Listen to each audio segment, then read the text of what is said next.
le cours biblique que nous avons commencé la semaine passée, et donc ce cours s'intitule des personnages méconnus, particulièrement donc des individus méconnus. Nous avons vu la semaine passée particulièrement dans Adam, dont la confiance avait été anéantie, et aujourd'hui nous allons voir Abel. Abel, le premier berger, le premier pasteur donc de la Bible. Si vous voulez bien, on va lire particulièrement un passage dans Hébreux au chapitre 11 et au verset 4. Hébreux chapitre 11 dans le Nouveau Testament, on parle de Caïn.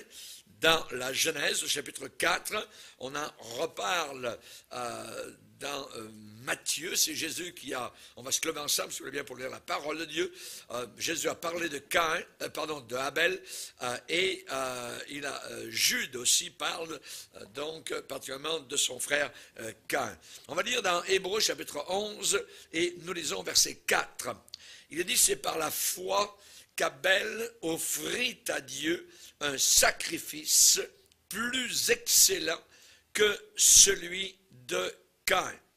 C'est par elle, c'est-à-dire par la foi, c'est par elle qu'il fut déclaré juste, Dieu approuvant ses offrandes. Et c'est par elle, par la foi encore, qu'il parle encore, quoique mort. Abel est mort, mais il parle encore. Et là, ici, particulièrement, on parle de la foi. C'est par la foi qu'Abel offrit à Dieu un sacrifice. Seigneur, nous sommes devant toi et nous voulons plonger nos regards dans cette parole ce soir. Cette parole vivante, cette parole merveilleuse, Seigneur. Nous voulons être enseignés et être enseignables. Nous te demandons particulièrement, Seigneur, que nous puissions comprendre, réaliser, Seigneur, l'envergure de ce qui est là dans l'ombre de l'Ancien Testament, pour comparer cela à ta personne et à ton propre sacrifice à la croix du Calvaire. Aide-nous, Seigneur Jésus, dans le cheminement de nos pensées et que nous puissions comprendre, réaliser, réfléchir et croire. Dans le nom puissant du Sauveur Jésus. Amen. Et tout le peuple dit Amen. Gloire à Dieu. On peut s'asseoir, frères et sœurs. Chers amis, nous sommes donc le mercredi à l'étude biblique. Amen. Et particulièrement, donc, nous voyons certains personnages. Il est dit ici que c'est par la foi que Abel offrit.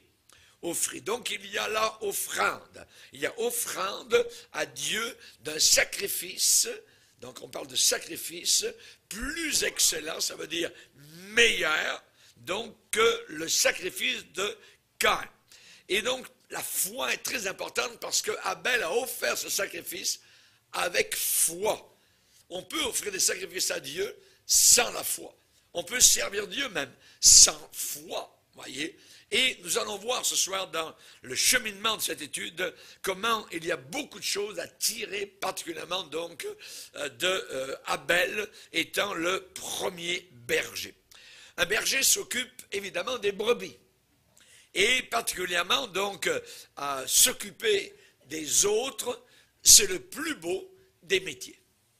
C'est le plus beau des métiers, c'est-à-dire être berger. Être berger d'âme, c'est-à-dire être pasteur. Et, comme quelqu'un l'a déjà dit, je ne descendrai jamais à devenir le Premier ministre du Canada. Vous voyez, je suis plus élevé que ça. Je suis pasteur. Donc, on sait qu'en Égypte, les pasteurs étaient haïs des Égyptiens. Pour eux, c'était vraiment négligeable, un métier, je dirais, à abhorrer. Donc, mais particulièrement pour nous, chrétiens, eh bien, nous savons que s'occuper des autres, s'occuper des brebis de Dieu, eh bien, c'est le plus beau des métiers. Et évidemment, donc, être appelé à servir les autres, c'est quelque chose de merveilleux. Jérémie a pu dire, et moi, Seigneur, pour t'obéir, je n'ai pas refusé d'être pasteur. Je n'ai pas refusé d'être berger d'âme.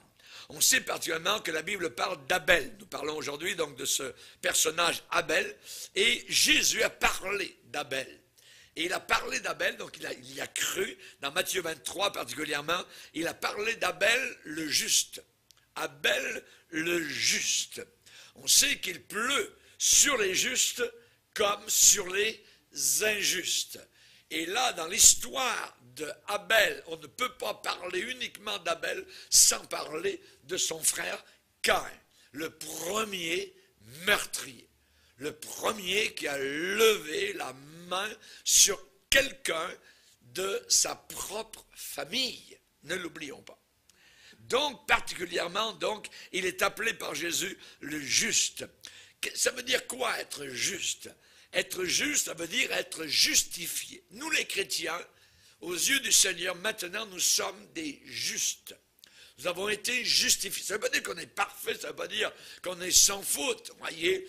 Mais aux yeux du Seigneur, nous avons été justifiés par le sang de Jésus-Christ, à cause de l'œuvre à la croix du Calvaire. Et on sait que à la fin, Jésus a parlé qu'un jour les anges viendront séparer les méchants d'avec les justes. Donc deux catégories de personnes. Dieu catégorise les personnes non pas par rapport à leur religion, à leur race, à leur couleur de peau, ou à leur intelligence, à leur diplôme. Non, il parle simplement des méchants et des justes. Les anges viendront séparer les méchants d'avec les justes. Ce qui veut dire quoi? Ce qui veut dire que le juste n'est pas le méchant. Un juste n'est pas méchant. Voyez. Les justes, eh bien, on parle d'absence de méchanceté. Nous n'avons pas dans notre cœur, donc, de méchanceté particulière contre quiconque. Nous sommes des justes. Et le méchant de l'autre côté, eh bien, le méchant, c'est celui qui fait de la peine. Le méchant qui agit avec méchanceté, le méchant qui agit avec, je dirais, ruse pour mentir. Donc, ça c'est le méchant. Et Jésus a bien dit, les anges, à la fin des temps, donc, viendront séparer les justes d'avec les méchants. Nous avons ici, évidemment, les deux catégories, Caïn et Abel. Caïn, méchant, Abel, juste. Oui. Nous allons voir que nous avons affaire à deux personnes religieuses. Ce sont deux personnes qui croient en Dieu. Nous allons le voir qu'il y en a une qui vient du diable, qui appartient à Satan, c'est Jean l'apôtre qui nous dit cela, et l'autre donc soumis, c'est-à-dire Abel, et donc va accomplir la voie de Dieu et va être appelé juste. C'est par la foi qu'Abel offrit à Dieu un sacrifice meilleur, plus excellent que celui de son frère Caïn. Et c'est par la foi qu'il a été déclaré juste. Au ciel, il n'y aura que des justes. Ces justes, ce sont des pécheurs qui ont été justifiés. Justifiés, c'est-à-dire qui ont reçu la justice de quelqu'un d'autre, qui ne sont pas sauvés par leurs propres bonnes actions, leurs propres bonnes œuvres, mais qui sont sauvés en ayant été revêtus de la justice de quelqu'un d'autre. Amen. Et c'est là que se trouve le salut. Et c'est là où se sépare la religion d'avec le christianisme. Dans la religion, c'est fais tes bonnes œuvres, si tu es bon, si tu fais du bien, bien peut-être que Dieu il va t'accepter. On a toujours eu l'idée donc de la balance. Si Dieu va mettre toute ta vie sur la balance, et s'il va calculer les mauvaises œuvres et les bonnes œuvres, et, si tes bonnes œuvres sont plus fortes que les mauvaises, tu vas au ciel.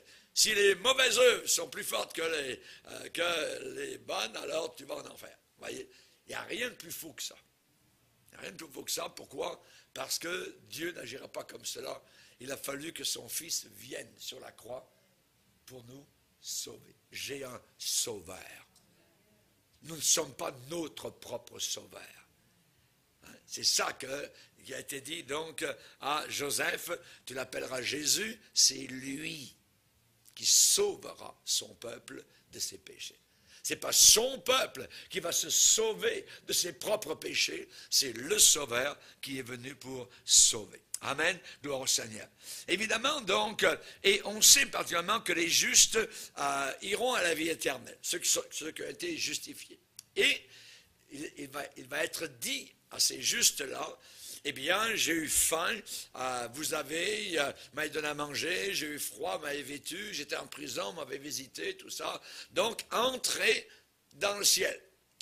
Alors, si on lit juste à prime abord, comme cela, cette chose-là, on dit, ah ben, ils sont sauvés parce qu'ils ont fait des bonnes actions. C'est pas ça. Ils ont fait des bonnes actions parce qu'ils étaient sauvés. C'est parce qu'ils étaient sauvés que ces œuvres-là, qui ont été faites, donc, ont été faites dans la justice, dans la droiture. Mais ces œuvres-là ne les sauvent absolument pas. Il ne faut jamais oublier la croix, la croix, la croix, la croix. C'est là que le salut a été accompli. Amen. Gloire au Seigneur. Donc, on voit qu'il y a des gens qui se disent justes. Pourquoi? Parce qu'ils agissent sur leur propre justice.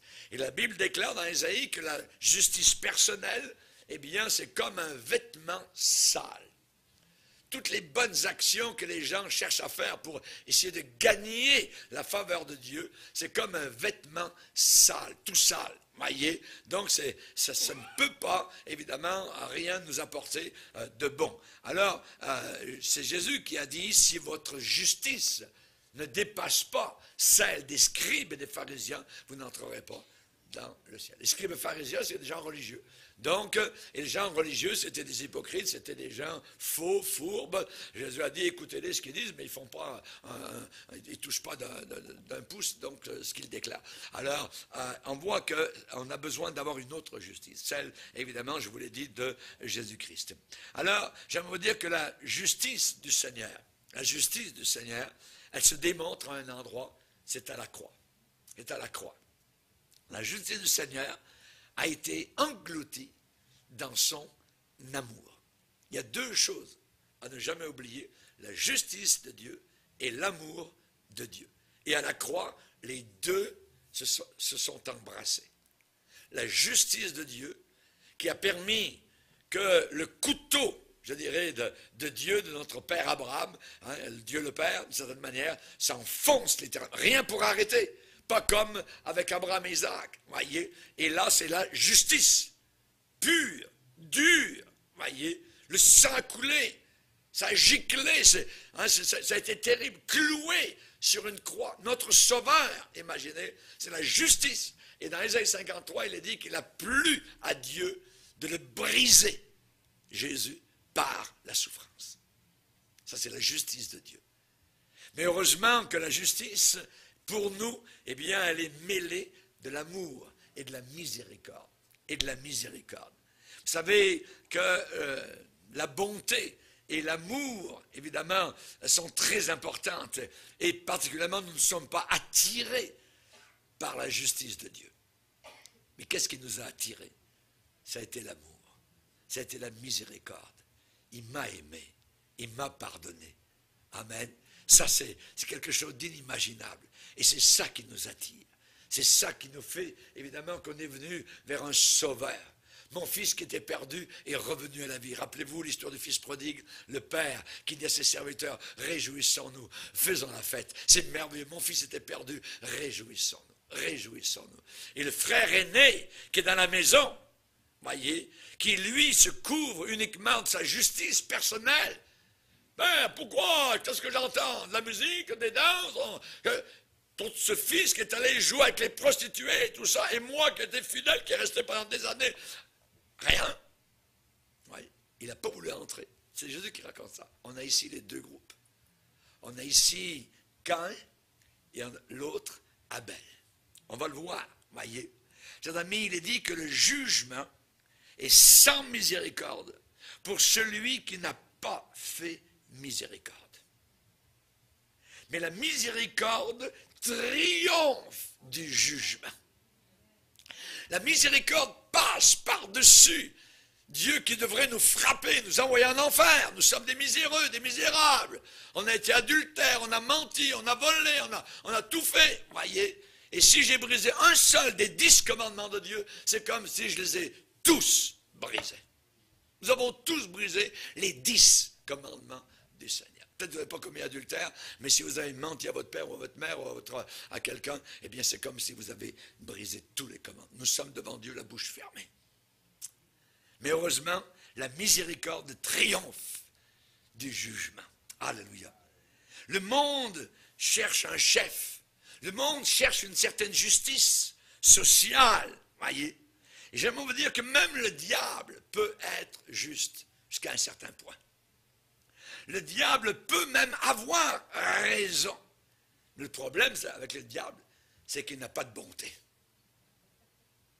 Dieu a toujours raison et il m'aime. Il est rempli de bonté. Le diable ne sera jamais bon, voyez, et Dieu ne sera jamais méchant. Que Dieu soit béni. Jésus, c'est lui mon Abel. Jésus, c'est lui mon berger. C'est lui mon juste. Amen. Alléluia. C'est par la foi que Abel, ça veut dire qu'il croyait.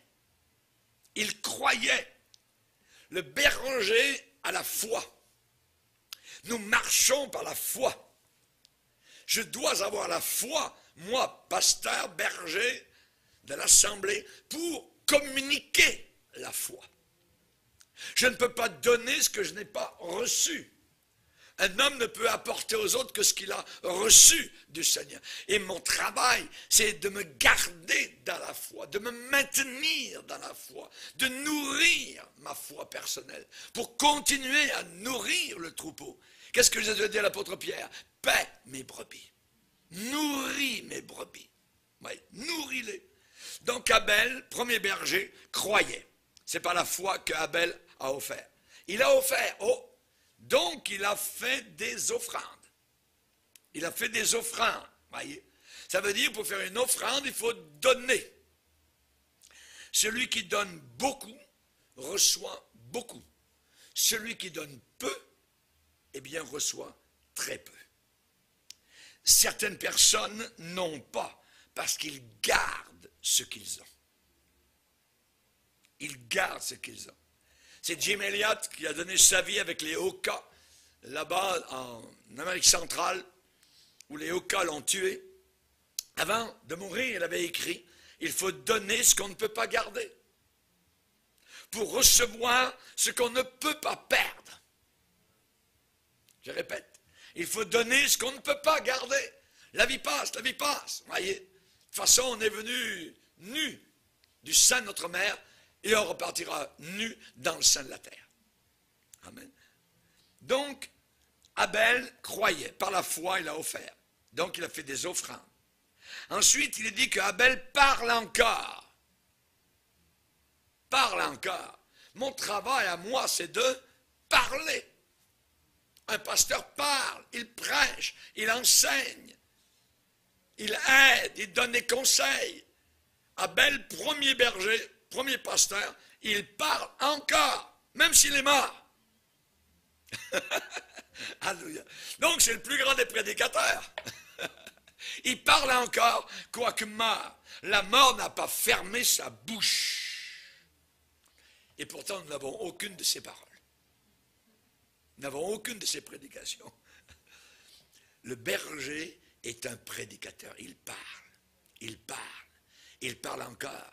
Vous entendez la parole de Dieu le dimanche, mais vous m'entendez encore parler durant la nuit. Vous m'entendez encore parler le mardi, le lundi, ainsi de suite. Voyez, la parole est là, elle est tout le temps là, cette parole. Un berger parle, voyez. Et ce berger parle non pas, je dirais, par ce qu'il a fait, mais par ce qu'il a donné. Il a donné. Tu m'as formé un corps, oh Dieu, pour faire ta volonté. Dieu vous a donné un corps pour accomplir sa volonté. Vous n'êtes pas maître ni maîtresse de votre corps. Vous devez utiliser ce corps, ce véhicule que Dieu vous a donné. Vous habitez à l'intérieur. Un jour, vous allez habiter ailleurs, mais ce corps va rester sur la terre. Votre véhicule va tomber en ruine. Le pasteur appartient. Il appartient à ses membres. Je suis votre propriété. C'est ce que la Bible enseigne. Et un pasteur doit se livrer aussi à Dieu, se placer sur l'autel. Nous devons offrir nos corps, Romains 12, comme un sacrifice vivant. Voyez. Et il est dit particulièrement dans Romains 10 que c'est la parole de la foi que nous prêchons. La parole de la foi que nous prêchons. Hein, la prédication de la foi. l'autel est toujours là. Y a-t-il une victime sur l'autel? Y a-t-il quelqu'un aujourd'hui sur l'autel? Est-ce que je suis sur l'autel? Ce cantique, un cantique qu'on chante et qui parle de s'immoler. Combien nous voudrions nous-mêmes, comme Jésus, s'immoler nous-mêmes? Ça parle de consécration, de s'abandonner totalement donc sur l'autel du Seigneur. La foi, ça se prêche, la foi, ça se parle. Voyez. Il y a ceux, au travers, je dirais, des mois et des années, qui ont apporté des hypothèses sur la foi, et aujourd'hui ne sont plus là. Ils sont partis. Et il y a ceux qui ont apporté des convictions et qui sont restés. Les hypothèses, vous ne pouvez pas vivre d'hypothèses. On doit vivre de certitude, de conviction. Je suis persuadé, va dire l'apôtre Paul, que celui qui a commencé en vous cette bonne œuvre la rendra parfaite pour le jour de sa gloire. Amen. Le Seigneur ne nous a pas demandé d'avoir un grand savoir, pas du tout. Il nous a demandé d'avoir de la bonté. Un jour, il nous dira dans le ciel, c'est bien, bon et fidèle serviteur. C'est les deux qualificatifs que Dieu demande, être fidèle et être bon. On ne demande pas d'avoir des diplômes universitaires, d'avoir des diplômes théologiques, quoi que ce soit. Non, non, non, non. On demande d'être bon. On parle de bonté. Abel a été tué. Premier meurtre. Tué par son frère. Ça veut dire que, 1, il y a eu un meurtre, 2, il y a eu une victime, et 3, il y a eu un meurtrier. Première fois dans toute l'histoire de l'humanité où cela est arrivé. Nous allons voir cela. On va voir tout d'abord les offrandes de Caïn et Abel. Par la foi, Abel offrit. On va lire comment ça s'est passé. Genèse chapitre 4. Genèse chapitre 4.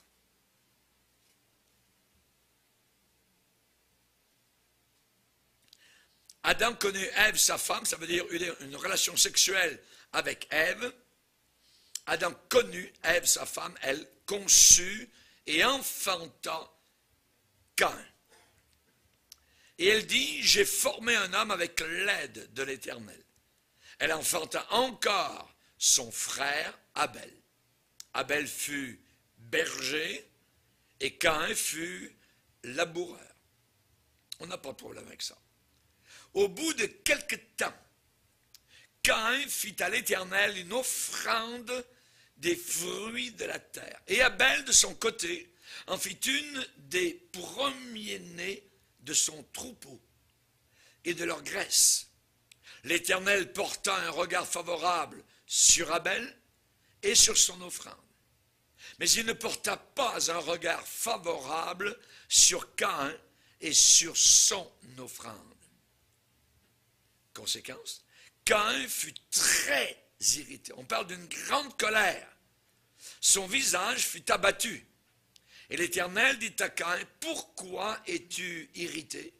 Pourquoi ton visage est-il abattu? Certainement, si tu agis bien, tu relèveras ton visage. Si tu agis mal, le péché se couche à la porte. Et ses désirs se portent vers toi. Mais toi, domine sur lui. Cependant, malgré cela, en dépit, je dirais, de la perche tendue par le Seigneur, cependant Caïn adressa la parole à son frère Abel, mais comme ils étaient dans les champs, Caïn se jeta sur son frère Abel et le tua. L'Éternel dit à Caïn, où est ton frère Abel? Ton frère Abel, où est-il? Il répondit, je ne sais pas. I don't know. Suis-je le gardien de mon frère? Et Dieu dit, qu'as-tu fait? La voix du sang de ton frère crie de la terre jusqu'à moi. Maintenant tu seras maudit. Et ainsi de suite. Chers amis, ici c'est une histoire formidable. Nous avons là la base, donc, pour comprendre même ce qui se passe actuellement par rapport à l'écuménisme. Ça va très loin. Si j'ai le temps, je vais vous en parler. L'offrande d'Abel a été faite par la foi. C'est par la foi qu'Abel offrit. Oui. La foi vient comment? En entendant la parole de Dieu. Donc, comment Abel a-t-il eu la foi? Donc, Dieu, certainement, a dû parler d'une façon ou d'une autre, par possiblement le rapport, je dirais, donc des parents. Certainement que les parents ont dû dire, pour approcher Dieu, eh bien nous, on a été couverts de peaux d'animaux, donc Dieu a tué, a fait un sacrifice ensanglanté, et alors que nous étions tout nus, tout ça, après avoir obéi à Satan, eh bien Dieu est venu dans son amour et nous a recouverts avec des peaux de bêtes qui ont été égorgées. Je ne pense pas que Dieu a parlé par révélation directe à Caïn et Abel. Je pense que ça a été par le rapport donc d'Adam, leur père, qui leur a parlé de ces fameux habits alors qu'ils étaient donc expulsés du jardin d'Éden. Et les deux, Caïn et Abel, savaient très bien ce que Dieu demandait. Il est très important de comprendre les faits suivants sur chacun de ces deux hommes, Caïn et Abel. Les deux croyaient en Dieu. Les deux croyaient en Dieu. Oui. Les deux sont venus pour adorer Dieu. Les deux ont donné à Dieu avec sacrifice. Les deux étaient ce que le monde appellerait aujourd'hui religieux. Ils croient en Dieu, ils adorent Dieu. Et le chapitre qui parle de la chute donc d'Adam et Ève, Genèse 3, est suivi tout de suite, Genèse 4, par le résultat de la chute. La conséquence de la chute de Adam et Ève. Caïn, de son côté, n'était pas un ivrogne, vous voyez, n'était pas un drogué, c'était pas un adultère, c'était pas un voleur. Caïn avait simplement sa propre volonté personnelle, sa façon de voir les choses. Caïn avait sa propre justice personnelle. Et on peut dire d'une certaine manière que Caïn est l'ancêtre de tous ceux et celles qui cherchent à adorer le Seigneur selon leur propre manière, selon leurs propres idées, oui, en leurs propres termes. Et en regardant de proche, de très proche, on va aller avec la loupe pour regarder vraiment ces deux hommes, Abel et Caïn, eh bien, nous avons là déjà, je dirais, en capsule, je dirais, ce qui va se développer dans les siècles suivants. Et qui, aujourd'hui encore, nous voyons sous nos regards. Premièrement, ces deux hommes, il y avait de la sincérité, il y avait de la croyance, il y avait de l'adoration, il y avait de la prière, il y avait du sacrifice, les deux, vous voyez. Mais tout ça, 0 plus 0 égale 0 du côté de Caïn. Oui. Pourquoi? Parce que ça ne vaut rien du tout si on n'est pas en accord avec ce que Dieu a dit. C'est parce que l'homme pense, c'est ce que Dieu a dit. Mes pensées ne sont pas vos pensées. Mes voix ne sont pas vos voix. Autant les cieux sont élevés au-dessus de la terre, autant mes voix et mes pensées sont élevées au-dessus des vôtres. Les gens pensent que suffit d'être sincère. Non, non, non, oui, pas question. Il faut agir en soumission à ce que Dieu a déclaré, à ce que Dieu a dit. Nous avons là de la sincérité, de la croyance, et un homme peut accepter Dieu. Oh oui, quelqu'un peut dire, moi, je crois en Dieu, mais Dieu se réserve le droit de rejeter cet homme. Caïn a été rejeté, n'oubliez pas. Rejeté.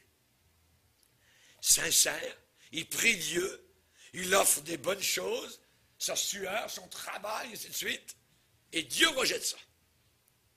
Les gens pensent qu'il suffit d'être beau, sincère, et tout le monde va aller au ciel. ils sont de la race de Caïn. Dieu va les rejeter. Les rejeter. Dieu n'a pas de préféré. Dieu n'a pas de chouchou. Voyez, celui qui apporte la bonne offrande à la manière de Dieu est accepté. Celui ou celle qui apporte la mauvaise offrande sera rejeté. Rejeté. Attention, ce n'est pas tout le monde qui reçoit le même, je dirais, traitement de la part de Dieu. Pas du tout. Attention, la façon avec laquelle les gens viennent à Dieu. Comment je viens à Dieu? Ils allons le voir. N'oubliez pas qu'il y a un seul chemin pour accéder au Seigneur. Et toujours, ce sera toujours par le sang, S-A-N-G, par le sang versé d'un agneau innocent. C'est le seul et unique moyen. On ne peut pas approcher la divinité céleste sans du sang d'un agneau innocent. C'est impossible. Adam et Ève, rappelons-nous, ont été vêtus, on le voit, ont été vêtus de vêtements de peau d'animaux. Et les péchés, leurs péchés ont été pardonnés uniquement si le sang innocent avait été répandu. Dans le Nouveau Testament, il est dit, s'il n'y a pas d'effusion de sang, il ne peut pas y avoir de pardon. De pardon. Pour aller au ciel, il faut absolument avoir été pardonné. Parce que nous sommes tous venus avec une rébellion contre Dieu, le péché contre Dieu, et je ne peux pas quitter cette terre sans avoir réglé mes comptes avec Dieu. Comment je vais les régler? Il n'y a qu'un seul moyen pour arriver devant le Père, c'est par le sang immolé d'un agneau innocent. Ève a cru dans la promesse de Dieu qu'elle aurait un enfant. Elle a eu Caïn. C'est Dieu qui le lui avait donné. Elle a cru possiblement que cet enfant vaincrait le serpent, vaincrait Satan. Il n'a pas été le Messie. Peu de temps après, elle a eu un deuxième fils, Abel. Les garçons sont devenus adultes. Abel gardait les troupeaux de moutons et Caïn cultivait le sol et donc récoltait les fruits de la terre. Et un jour, aux deux, il leur vint dans l'esprit le désir d'apporter chacun leur propre offrande devant le Seigneur. Abel, de son côté, lui était conscient qu'il était pécheur. Il eut le sentiment qu'il était pécheur. Et il savait qu'il devait mourir un jour à cause de ce péché. Il savait aussi que Dieu avait tué un animal pour couvrir la nudité de ses parents. Il savait ça. Alors il a apporté un agneau de son troupeau au Seigneur. Il a pris le couteau et il a égorgé. Le sang a giclé peut-être sur lui, voyez, et il a placé l'animal maintenant mort sur l'autel. Dieu a accepté cela. Il est fort possible que le feu de Dieu soit descendu pour brûler l'offrande acceptée. Ça, c'est Abel. Il est dit que c'est par la foi que Abel a fait ce sacrifice. Caïn, lui aussi, connaissait donc toutes ces choses.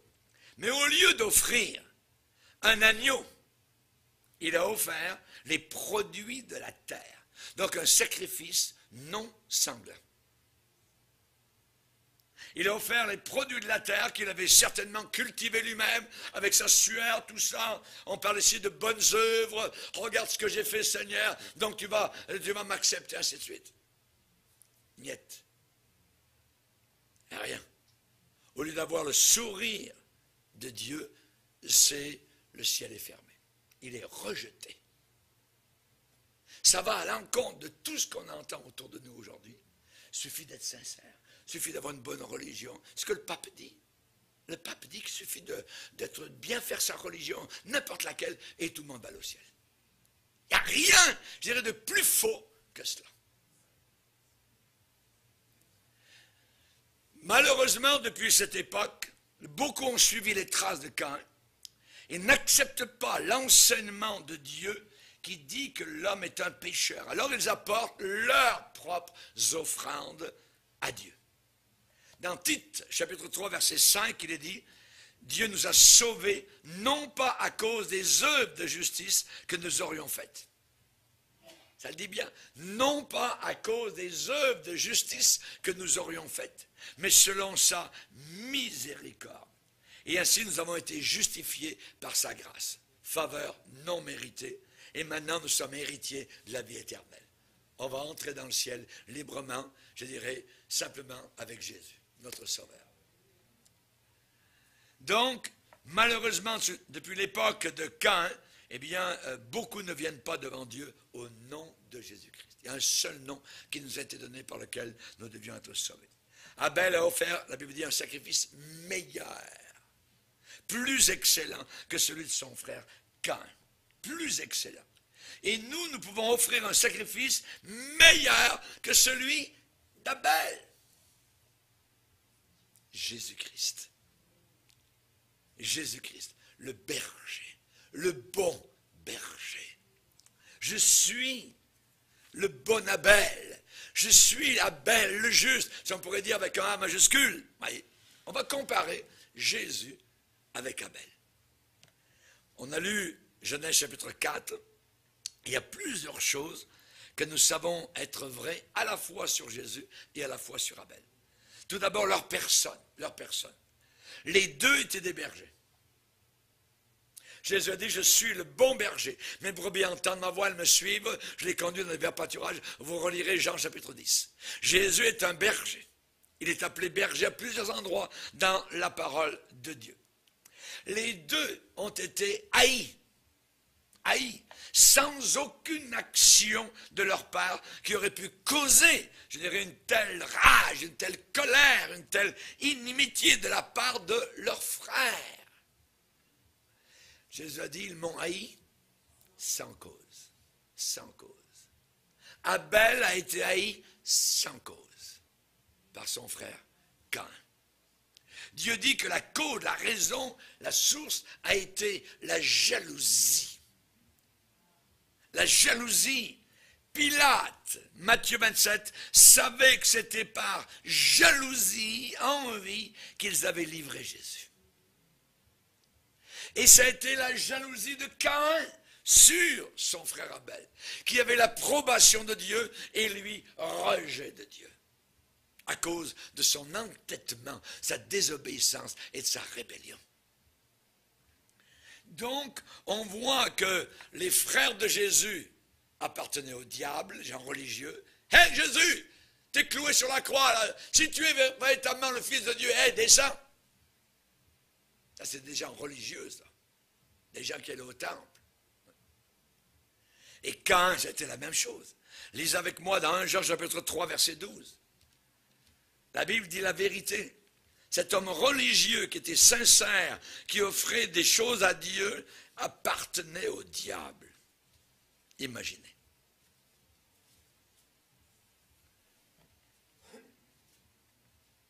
Au verset 12, il est dit, 1 Jean 3, 12, que nous ne devons pas ressembler à Caïn, qui était du malin. Ça veut dire qu'il appartenait au diable et qui tua son frère. Et pourquoi? La raison, pourquoi le tua-t-il? Parce que ses œuvres étaient mauvaises et que celles de son frère étaient justes. Donc, conséquence, ne vous étonnez pas, frères, si le monde vous hait. Nous savons que nous sommes passés de la mort à la vie parce que nous aimons les frères. Celui qui n'aime pas demeure dans la mort. Quiconque hait son frère est un meurtrier.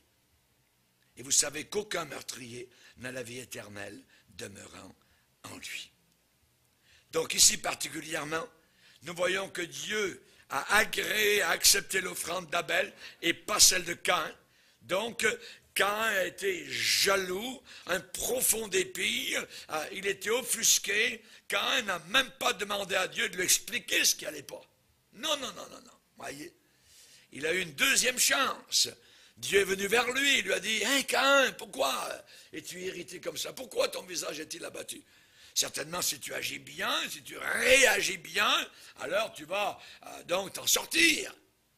Non, il n'a pas pris cette chance-là que Dieu lui a accordée. Les deux, Jésus et Abel, sont des bergers. Les deux sont haïs sans cause. Les deux ne moururent pas de mort naturelle, mais de mort violente.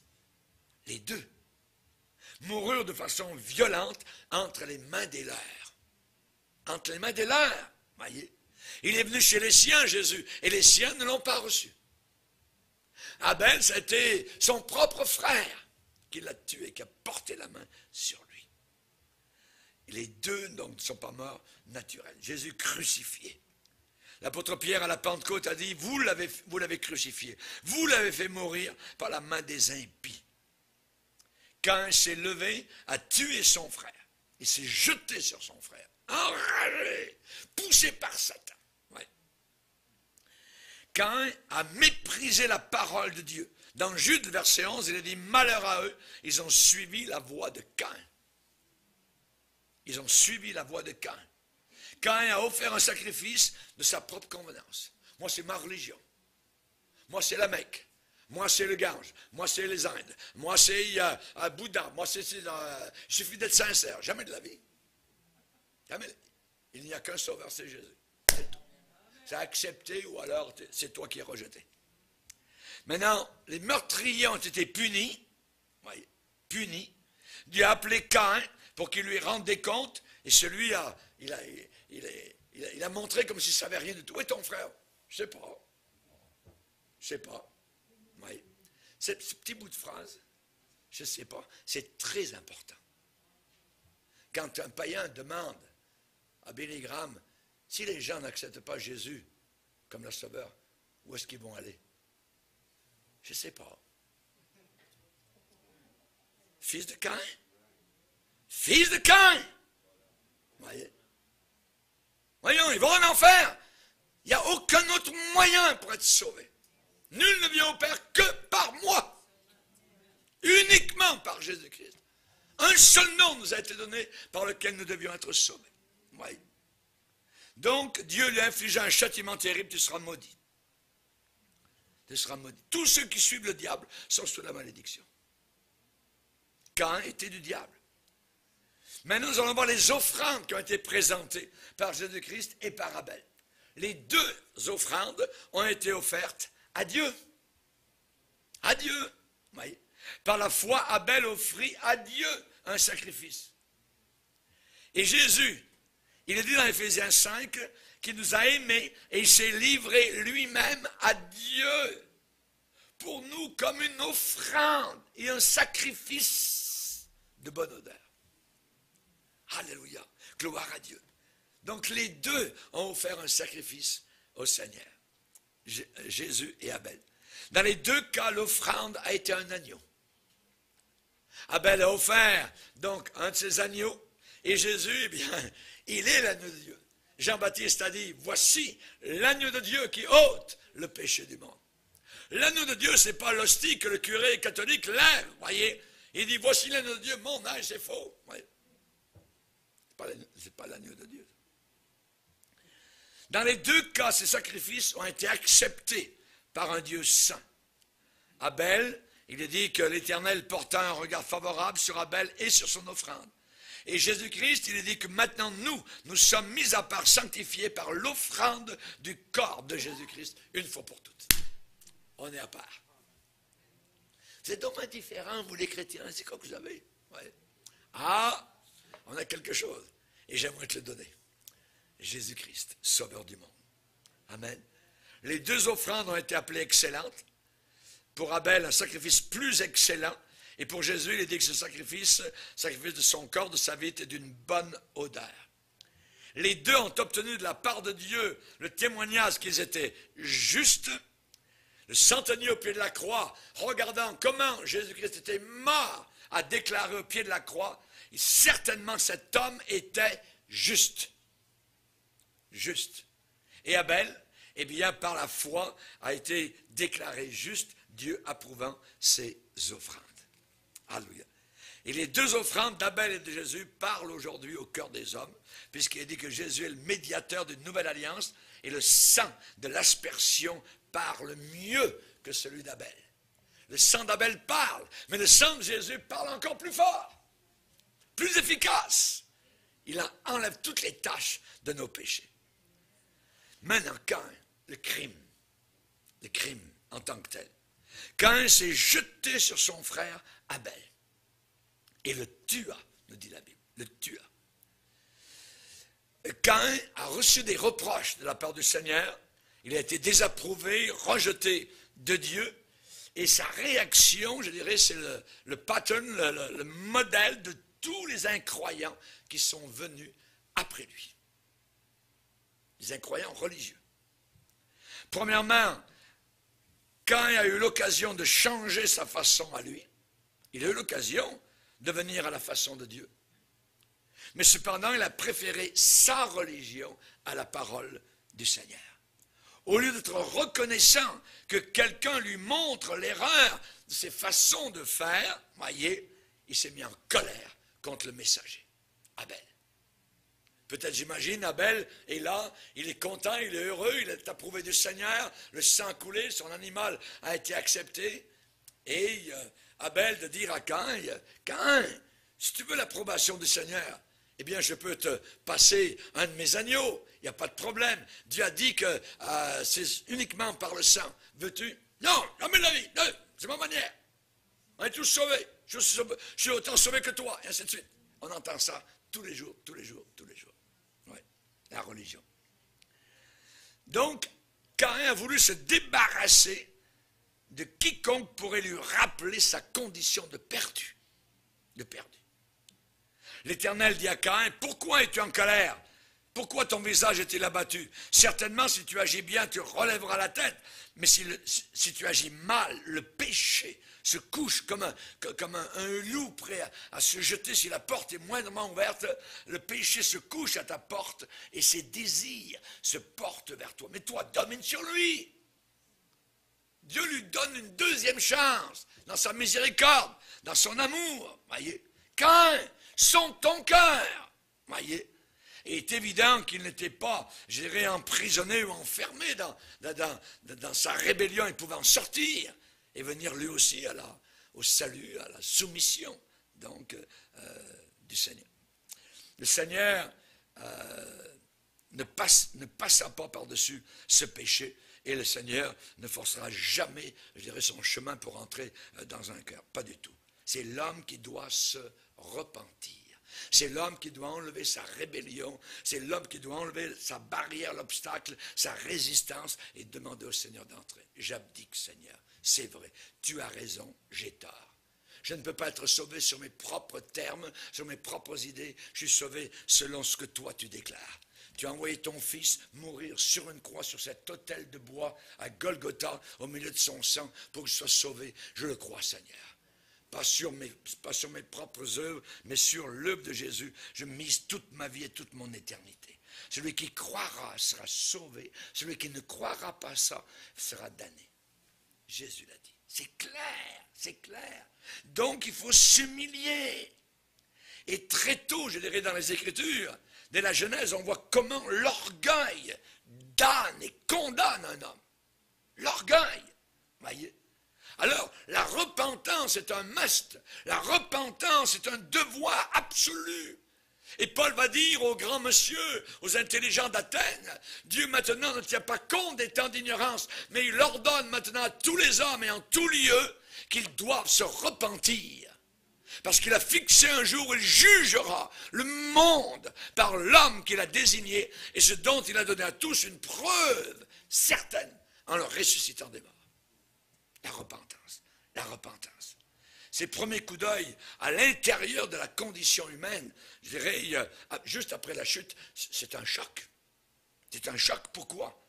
Parce que tout d'un coup, dans Genèse 4, c'est pas vieux, c'est pas Genèse 50, voyez? Eh bien là, on a une brutalité. On a un entêtement, on a une colère, on a des cris, on a de l'orgueil, on a une volonté propre, on a le rejet de l'autorité de Dieu, voyez, Et ça n'a pas été appris, ce n'est pas arrivé de façon graduelle au travers des années. Non, non, non, non. Voyez, ça ne s'est pas développé avec le temps. Voyez, non, ça a émergé comme un volcan. Tout d'un coup, voyez, c'est sorti en pleine force, en pleine ébullition, je dirais une éclosion totale du premier fils, du premier couple déchu. Abel avait beaucoup de brebis. Si Caïn avait vraiment voulu être accepté de Dieu, eh bien, il aurait pu demander à son frère la bonne manière. Peut-être que je n'ai pas la bonne manière, Abel. Peut-être que c'est toi qui l'as. Oui. Chers amis, tous les gens qui sont sauvés, ils ont eu quelqu'un qui leur a dit, tu n'as pas la bonne manière. Tu peux aller à Lourdes, tu peux aller à la Mecque pendant toute ta vie, tu n'as pas la bonne manière. Je vais te donner la bonne manière. Et c'est tous ceux qui ont été assez humbles pour croire le message que nous leur avons donné qui ont été sauvés. Les autres sont perdus, damnés pour l'enfer éternel. Imaginez. Seulement s'humilier. Seulement laisser Abel l'aider. Non, non. Voyez, ça semble tellement simple. Ça semble tellement simple. Pourquoi un homme perdrait-il son âme éternelle alors que la voie du salut est tellement simple? Tellement simple. À cause de quoi, je vous le dis? À cause d'un esprit hautain et orgueilleux. Oui. Les hommes ne brûleront pas, écoutez bien ce que je veux dire, les hommes ne brûleront pas en enfer à cause de leur meurtre, de leur viol, de leur convoitise, de leur mensonge, de leur vol. Non. Mais simplement parce qu'ils n'ont pas voulu se repentir. Simplement parce qu'ils n'ont pas voulu se repentir et trouver le pardon pour ces péchés qu'ils ont commis contre Dieu et contre leur prochain. Tout a été fait pour eux à la croix du Calvaire. Tout a été fait. Et c'est l'idée qui est derrière la déclaration du Nouveau Testament. Il a plu à Dieu de sauver ceux qui croient, les croyants, par la folie de la prédication. Ça semble tellement fou aux yeux des incroyants. C'est tellement simple pour nous. Et on jouit de ce salut. Ça jaillit dans notre cœur en joie, en effervescence, en cantique, en louange vers le Seigneur. Il a plu à Dieu de sauver les croyants, ceux qui croient, par la folie de la prédication. Moi, j'ai passé ma vie comme un fou à prêcher la parole de Dieu depuis plus de 40 ans. Mais quelle merveilleuse folie. Alléluia. Gloire au Seigneur. Amen. La voie du salut est tellement simple, voyez. Et cependant, il n'y a rien de plus difficile, rien de plus dur pour le pécheur qui se justifie lui-même que de croire le rapport de quelqu'un d'autre. De croire la prédication de quelqu'un d'autre. La question est posée dans Ésaïe 53. Qui a cru à ce qui nous était annoncé? Ça veut dire qui a cru à notre prédication. Il faut croire absolument à la prédication de la croix. C'est le seul moyen, c'est la porte ouverte, grande ouverte, hein, pour la Nouvelle Jérusalem. Sinon, porte fermée pour l'éternité. Jésus dit, beaucoup voudront entrer et ne le pourront pas. Beaucoup voudront entrer. Ils vont frapper. Comme quand Noé était à l'intérieur de l'arche. J'imagine qu'autour de l'arche, ça frappait d'un côté et d'autre. Vous voyez, ils sont venus à la nage peut-être, puis bang, bang, bang, bang. Mais Dieu avait fermé la porte. Et quand Dieu ferme, personne n'ouvre. C'est aujourd'hui, c'est maintenant qu'il faut donner sa vie à Dieu. Hein? Dieu a ordonné que des hommes sauvés prêchent l'évangile à des hommes perdus. Il n'a pas pris des anges, il aurait pu prendre des anges pour prêcher l'évangile. Non, il a pris des hommes sauvés qui étaient perdus, qui ont cru à ce message pour prêcher à d'autres personnes qui étaient perdues. Les hommes perdus, généralement, se moquent très souvent des hommes sauvés. Les hommes perdus ridiculisent, rient, tourmentent même les hommes sauvés. Mais après que Dieu a agi dans leur cœur, ah, chers amis, ces gens doivent humblement rencontrer ceux qui leur ont parlé du Sauveur et dire, ah, t'as raison. Ouais, s'ils s'humilient, ils sont sauvés, eux aussi. Ouais. Très peu de personnes trouvent le chemin étroit, a dit Jésus. Très peu de personnes découvrent le chemin étroit. C'est la raison pour laquelle on n'est pas des milliers. On devrait être des milliers ce soir. Oui, mais on est quelques dizaines. Il a dit, c'est un chemin qui est très étroit. Peu le trouvent. Et le chemin qui mène en enfer, il est grand, il est large, des millions sont sur ce chemin-là. C'est Jésus qui a dit ça. Si quelqu'un ne s'humilie pas sous la puissante main de Dieu, il ne sera jamais élevé, il ne sera jamais secouru. Caïn a adressé la parole à son frère. J'entends là peut-être la voix de l'écuménisme. On va parler de religion. Tu sais, Abel, tu es peut-être un peu trop sectaire, tu es trop étroit, du sang, c'est pas propre, tout ça. On va laisser tomber nos deux autels, puis on va les discuter, religion. Caïn adressa la parole à son frère. Et comme ils étaient dans les champs tous les deux, Caïn se jeta sur son frère et le tua. Le meurtre d'Abel montre le ton, je dirais, pour la persécution qui a eu lieu par rapport aux témoins de Jésus au travers des siècles. N'oubliez pas que Satan est un meurtrier. Satan est un meurtrier. Et le Nouveau Testament nous avertit que les enfants de Satan seront comme lui.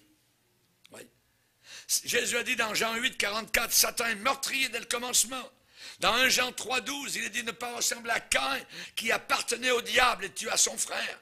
Matthieu 10, verset 30, il est dit au 36, l'homme aura pour ennemi les gens de sa maison. L'homme aura pour ennemi les gens de sa maison. Quand vous avez accepté le Seigneur et que vous allez vers les vôtres, c'est merveilleux tout ça. T'es folle, t'es fou, t'es tombé dans une secte et ainsi de suite. Ouais. Ça c'est normal. Ça. On a tous passé par là. J'aimerais vous dire une chose. N'argumentez jamais avec les gens qui condamnent la religion à cause de toutes les guerres qui ont eu lieu au nom de Dieu. Au contraire, soyez d'accord avec eux. Il dit, c'est vrai, vous avez raison. Vous avez raison.